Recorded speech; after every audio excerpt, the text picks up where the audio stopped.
കാണുന്നവര് കാണാതാവുമ്പോൾ, കേൾക്കേണ്ടവര് കേൾക്കാതാവുമ്പോൾ, അറിയേണ്ടവര് അറിയാതാവുമ്പോൾ ഒരു കാര്യം നീ തിരിച്ചറിയ, നിന്നെ കാണേണ്ടവൻ കാണുന്നുണ്ട്. അപ്പൊ അതുകൊണ്ട് ദൈവമക്കള് വിശ്വസിക്കണം, എന്റെ ജീവിതത്തിന് എന്ത് സംഭവിക്കുമെന്ന് എനിക്കറിഞ്ഞൂടെങ്കിലും എന്റെ ഉടയവന് അറിയാം. ഹല്ലേലൂയ! എന്റെ ദൈവത്തിന് അറിയാം. അതുകൊണ്ട് ഞാൻ ഒന്നും ഭയപ്പെടേണ്ട, ഞാൻ ഒന്നും ഭാരപ്പെടേണ്ട, ഞാൻ ദുഃഖിക്കണ്ട. എന്നെ ഒരുവൻ കാണുന്നുണ്ട്. അതുകൊണ്ട് ആ കാണുന്നവൻ നമ്മളെ നോക്കിക്കൊണ്ടിരിക്കുകയാണ്. അതുകൊണ്ട് പരിഭ്രമിക്കരുത്. അവന്റെ പേരാണ് എൽ റോയ്. എൽ റോയ്, എന്നെ കാണുന്ന എന്റെ ദൈവം.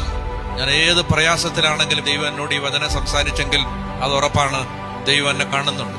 ഞാൻ വിഷമിക്കണ്ട, ഞാൻ ഭാരപ്പെടണ്ട, എന്റെ ദൈവം എന്നെ കാണുന്നുണ്ട്.